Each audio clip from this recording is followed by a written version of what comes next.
Welcome to me trying to build a table, part 2. In this video, I flatten a massive slab without expensive tools, fail to make an adequate mold, nearly cut my slab in half by accident, and have a horrible first experience with a large-scale epoxy pour. Let's delve. To flatten the slab, I constructed this large slab flattening apparatus that took up the remainder of the floor space I had available. It has a sled that slides along the rails of the bed like so, and then the router slides back and forth inside the sled at a consistent height, to hopefully flatten the entire slab to a consistent thickness. The bit I am using to flatten the slab is absolutely massive. For reference, here is this router bit compared to the largest router bit I had used prior. To be fair though, I rarely use my router, so I've only used like 3 bits. I used some walnut wedges to shim up the apparatus in low spots to make sure everything was perfectly level. Seeing as I have had very little experience with routers, and the fact that I would be using this thing at crotch level for hours on end was a bit terrifying.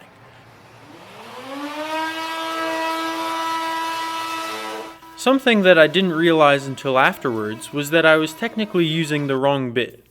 I was essentially using a massive straight bit, which has long carbide cutters running upwards in order to cut deep grooves in a piece, whereas I should have been using a dedicated slab flattening bit, which has square cutters that are positioned to better cut away at material directly underneath the bit. It's not a big deal. It's similar to eating a waffle with one's hands rather than a fork and knife.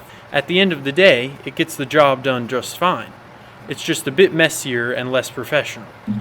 Several things I would like you to take note of at this time. Notice how very flat this slab is. Next, notice this rotten mess of a corner that still needs a lot of work. And finally, notice all the fine lines that the router left. I believe that this is normal, even with the right bits, and will go away with a quick sanding. This is a decision that I am rather ashamed to share, but it is an excellent example of how one lapse of judgment can snowball and lead to a convoluted mess of issues further down the road. Rather than using the router to flatten the bottom of the table, I just got it mostly flat with a hand planer.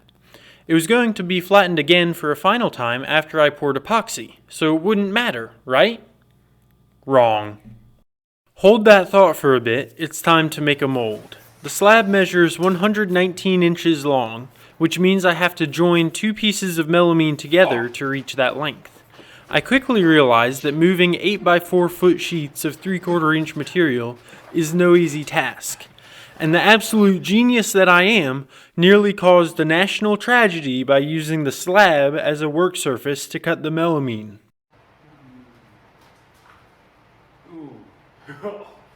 Oh, trotters. You moron.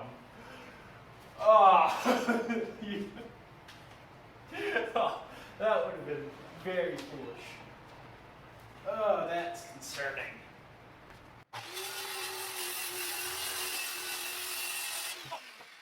After narrowly avoiding cutting a nice little groove across the entire top of the table, it was time to move the table so that I could begin to assemble the mold.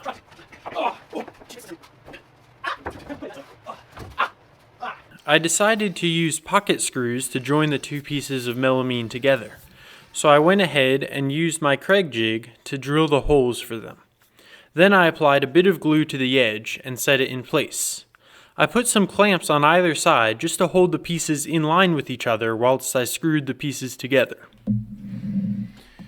Once the screws had secured the 2 pieces to one another, I used a bit of Tyvek house scrap tape to seal the seam even more.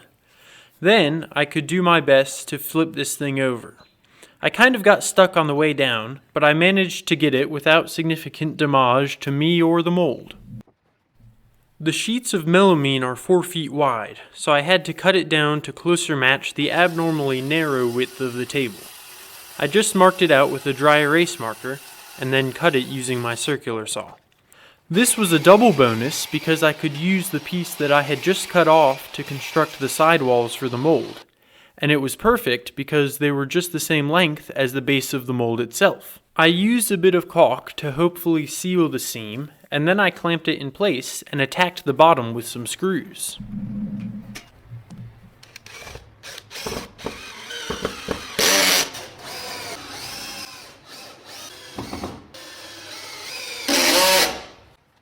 When the screws pulled the pieces tight together, a lot of the excess caulk squeezed out, so I used a rag to clean that up. From there, it was time to repeat the process for the end pieces. These ones were trickier because I had to attach it to two different faces, but luckily I was really bad at doing this and it caused me a great deal of trouble further on down the road. After that was done, I put the slab in the mold and covered it in shellac. This protects the wood from being damaged by the dye that is mixed into the epoxy to give it its black tint. This is a little trick I learned from the great Blacktail Studio. I then squared off one side using my circular saw, but it didn't cut quite deep enough, so I had to finish it off with a handsaw. That was a cool sound.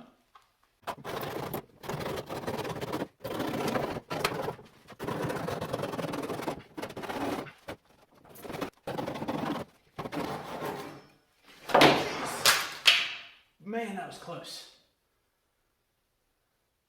Oh, tryers. I know I wasn't fully caught in frame, but I have a really precarious setup right now.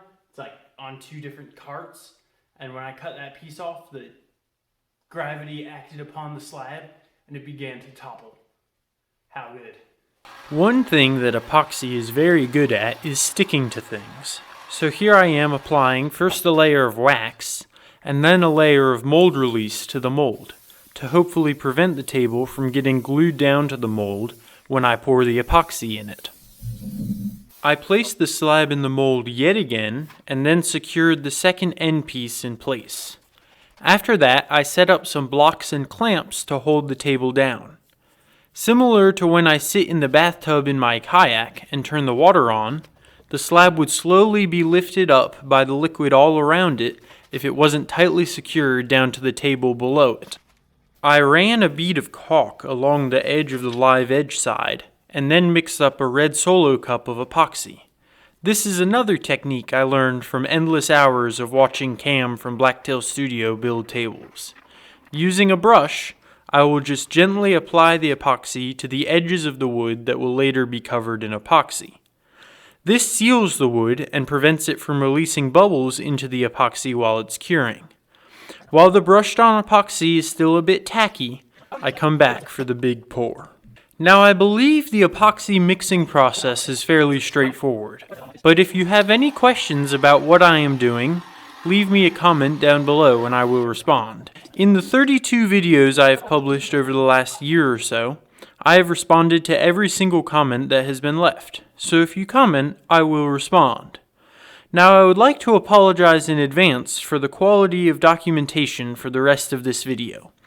As the night wore on and things became more and more chaotic, I became less and less focused on documenting what I was doing and more focused on trying to save myself and this table and every bit of work that I had put into it for the month leading up to this from being completely destroyed in a flood of epoxy and confusion. The excitement and enjoyment peaked very early, and then things went downhill. Oh, this is everything I've ever dreamed of.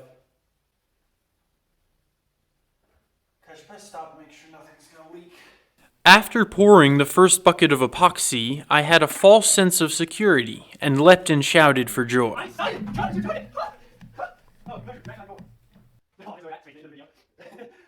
And then, things took a turn for the worse.